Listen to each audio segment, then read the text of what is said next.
논란이 일파만파 커지면서 응원전을 벌였던 배제고 야구부 학생 선수 전원과 학부모들, 교장, 교감 등 교직원들이 광주일고를 방문해 사과하겠다는 뜻을 전했습니다. 하지만 광주일고 측은 선수들이 아직 마음의 준비가 덜 됐다며 사양했습니다. 배제고 앞에는 근조 화환이 등장하고 총동창회에서 교장 사퇴를 촉구하는 등 반발이 거세고 광주에서는 5.18 단체들이 일제히 비판 성명을 내는 상황 속에 감정의 골은 점점 더 깊어져가는 모양새입니다.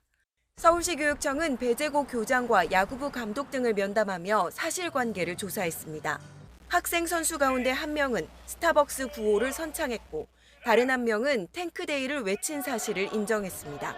당시 감독과 코치진 4명은 불펜과 경기장에 나가 있어 상황을 잘 인지하지 못했다고 진술한 거로 확인됐습니다. 말리는 어른은 없었던 겁니다. 학교 측은 생활교육위원회에 학생들을 회부해 징계 절차를 논의하기로 했습니다. 다만 배제고가 사립이기 때문에 교원 징계는 학교에 권고만 할 수 있습니다.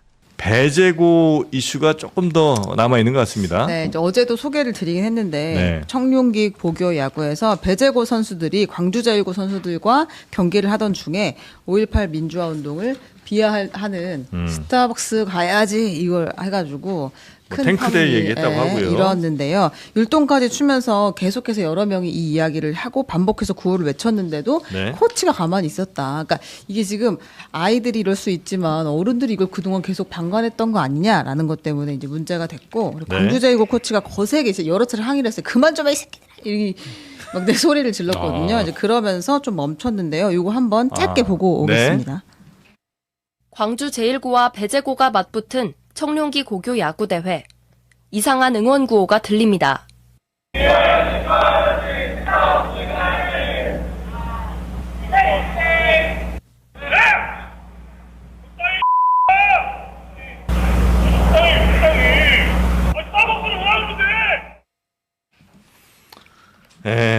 요 이슈가 이제 어제 굉장히 크게 번졌었고, 근데 우승을 했어요? 배제고가? 맞나요? 예, 그랬던 걸로 제가 이제 뉴스를 좀 봤는데. 아니 이 대회에서는 우승을 한 건 아니고요. 이게 네. 1차전이기 때문에 네. 이제 다음 경기를 아예 기권하는 얘기가 나오고 있어요. 최종 지금. 우승은 아니고 이제 이 경기를 이겼다는 거죠. 이 경기를 이겼다라는 네. 거죠. 예. 자, 그래서 지금 이제 광주제일고 배제고 이 배제고 학생들의 이런 선을 넘은 정도가 아니라 굉장히 어떤 특정 지역을 뭐 비하한다든지 이런 잘못된 생각이 묻어나는 이런 응원에 대해서 이게 뭐 야구협회 같은 데서도 징계가 따르겠죠. 그렇게 하지 않고서 그냥 넘어갈 수는 없는 문제인 것 같아요. 대한 야구 소프트볼 협회가 네. 지금 이제 조사에 착수를 했고 그 뭐죠 무슨 위원회 그러니까 뭐 윤리위원회 같은 거 예를 네. 들면 뭐 그런 거로 지금 징계를 할지 여부를 이제 보는 거죠. 교육청도 좀 나서는 것 같고요. 교육청도 지금 나선 상황이고 네. 그래서 이게 이제 뭐 10대 극우와 뭐 이런 것도 하고 좀 맞닿아 있는 것 같고 이게 조롱 밈이 그러니까 정확하게 10대들이 이렇게 하는 이유는 조롱 밈으로 그냥 이런 것들을 쉽게 쓰는 거죠. 그러니까 뭐 탱크 전두환 땅크로 밀어버린다 뭐 이런 것들이 옛날부터 뭐 오래된 뭐 일베 문화부터 해서 이제 이어져 내려오는 거고 일단 야구 선수들이 고교 야구에서는 저런 게 좀 일상화돼 있대요. 그러니까 저런 게 꼭 이제 이 탱크대를 얘기하는 게 아니라 다들 때로 덕아웃에서 저쪽 선수를 향해서 조롱하고 조롱도 하고 좀 우리 팀도 응원하고 예를 들면은 저쪽 투수한테 야 너 뭐 스트라이크는 던질 줄 아냐라고 하면서 멘탈 흔들고 뭐 그런 건 뭐 있을 수 있겠죠. 그러니까요. 예. 그런 것들이 이제 일상화돼 있는데 좀만 더 나가면 야 촌놈들 예를 들면은 뭐 이렇게 나온다든지 그러다가 네. 이제 이런 것까지 나온 거예요. 그래서 이거는 어른의 잘못이 크다. 제가 보기에는 솔직히. 그러니까 스타벅스 코리아의 땡크데이 이거에 교훈 아무것도 못 얻은 거예요. 그러니까 이게 문제가 될 수도 있고 이게 사회적 파장이 있을 수 있고 그러면은 이런 거 광주제이고 만나면 하지 마라. 뭐 이런 게 한다든지 아니면은 바로 제지를 한다든지 그쪽에서. 네. 근데 광주제이고 코치가 항의를 하니까 그때서야 이제 멈춘 거잖아요. 이게.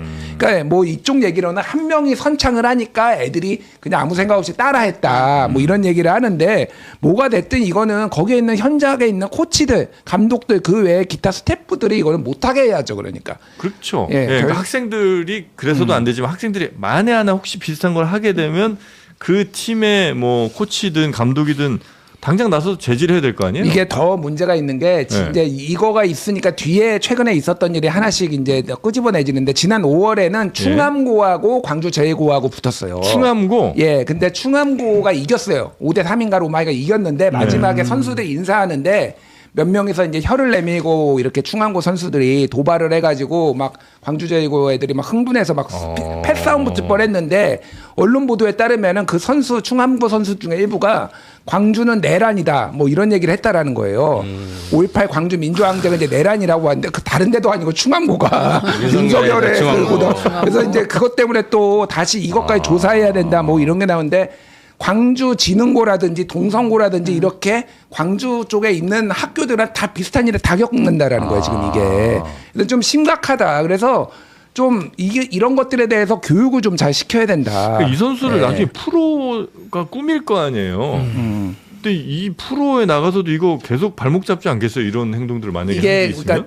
그러니까 이거를 막을 방법은 얘들이 이제 트라이아웃에 나가는 거를 막을 방법은 없는데 이게 만약에 일파만파가 되면은 프로 구단에서 얘들 못 뽑죠. 그러니까. 부담 내서 못 뽑아서 사실은 그것 때문에 지금 배제고에서도 총동문회부터 해가지고 납작 엎드려가지고 지금 사과를 하고 있는 그런 상황이에요. 그러니까. 요즘 고등학교 졸업하고 바로 뭐 프로 가는 경우들도 꽤 많은데 이렇게 해서 만약에 프로팀 진출했다고 하면 팬들 중에 당연히 저 선수 어디 고등학교 출신이야? 뭐 알 거 아니에요. 그 문제 제기하면 어떻게 하려고 그러는지. 어른 잘못인 것 같고 정치권 잘못인 것 같고 그런 생각이 좀 듭니다. 제대로 교육을 시켜야 되는 거예요. 환원론으로. 뭐 어르신이세요. 근데 사과예요. 이건 진짜 여담인데 배제고도 훌륭한 학교고 훌륭한 야구 선수를 많이 배출을 했어요. 예를 들면 이영민 타격상에 있는 이영민이라든지 예전에 이제 LG의 김태원, 뭐 하기룡, 이광은 뭐 이런 선수들 막 배출했거든요. 광주 제일고는 김병현, 서재응, 최희섭, 강정호 뭐 이런 선수들 메이저리그만 지금 몇 명을 배출을 했는데 이들이 야구 실력으로 지금 누가 누구를 까냐 진짜 그 생각이 드네요 진짜. 광주고 편을 드셨시네. 근데 사과문이 또 뭐 AI로 쓴 거예요? 예, 그랬다는 논란이 지금 있습니다. 예? 그 배제고에서 올린 사과문 우측 하단에 보면 그 워터마크가 살짝하니 보입니다. 이게 제미나이로 작성할 때 찍히는 그 이 다이아몬드 형태의 워터마크라 지웠어야 하는데. 야시 사과문까지 이 진정성 없이 AI 돌렸냐 이제 이런 비판을 또 받고 있고요. 그리고 우리 정치권이 문제라고 지금 장 소장님이 이야기를 하셨는데 그 홍석준 의원이 이 배제고 학생들 징계 논의하는 걸 두고 이게 무슨 공산주의 국가야? 아니, 통상적으로 야구나 축구 할 때 상대방을 촌놈아 하면서 야유도 하고 이제 이런 것이지 그런 차원에서 스방 얘기 좀 했다고 하는데 그걸 가지고 애들이 이렇게 잡아 표현의 자유를 가지고 뭐 이렇게도 이야기를 했다고 합니다. 지금은 세상이 바뀌어서 촌놈마라고 하면 비하 발언, 네, 차별 잡혀갑니다. 발언 큰일 나요. 이런 분 정치하면 안 돼요. 네. 근데 어떤 이런 문제를 표현의 자유에 어느 정도 확장을 우리가 동의할 거냐 얘기로 가야 될 텐데 뭐 독일의 뭐 헤이트 스피치 규제, 뭐 미국의 뭐 나치 깃발은 또 돼요. 미국은 수정헌법 1조가 워낙 세서 1호가. 근데 저는 이게 이 10대 극우와 20대 극우와 얘기를 할 때마다 이제 일단 이 문제가 굉장히 심각한 건 맞죠. 이 친구들이 아마 놀이가 돼서 이게 엄청 큰 조롱이나 비하라고 생각도 안 할 수 있어요. 아니면 자기 앞길에 그렇게 막힐 수 있는데 그렇게 감히 하는 것 자체가. 근데 저는 이게 일종의 증상이라고 봅니다. 어쨌든 원인은 좀 따로 있는 거죠. 그래서 요즘 거기에 대한 얘기도 많이 하는데 당장 역사 교육이 뭐 부족해서일 것 같지는 않아요. 사실 지금 저 세대는 학교에서 화려한 휴가, 뭐 택시 운전사 이런 영화를 본 세대예요. 그렇기 때문에 뭐 교육이 뭐 일베 교과서를 갖고 교육을 한 것도 아니고요. 그래서 뭐 이제 최근에 매블쇼에서 뭐 몽둥이 탱크 얘기했다가 또 역반발이 있기도 했고, 그러니까 그런 의미에서 저는 결과적으로는 그 메신저에 대한 반발이라고 생각합니다. 민주 진영에 대한 그러니까 문재인 정부를 거치면서 사실 일베가 없어졌다가 그때 다시 좀 일베 문화가 커진 거거든요. 지금. 그런 의미에서 결국 직면해야 될 거는 진보 진영에 대한 위선을 이 친구들이 공격하고 싶은 거고 그리고 가장 아파할 것이 5.18과 노무현이기 때문에 그걸 공격하는 겁니다. 진보 진영 입장에서. 자유민주주의를 얘기하는 거는 그러니까 표현의 자유도 그러니까 무엇을 위한 표현의 자유냐를 생각을 해보면 그런 뭐 독재 정치나 혹은 뭐 시민들을 억압하는 이런 것들을 이제 벗어내기 위한 표현의 자유일 거 아니에요. 근데 이제 그걸 가장 억압했던 그걸 얘기하는 사람의 편에선 표현의 자유까지 우리가 용인을 해야 될 건 아닌 것 같은데. 학교에서 이런 걸 안 배울 것 같아요. 네. 그래서 구체적으로 좀 사례를 들어서 이러한 것들은 문제가 될 수 있다라는 부분을 교육 자료를 만들어 가지고 네. 교육을 시켜줬으면 좋겠다 그런 생각도 듭니다. 알겠습니다.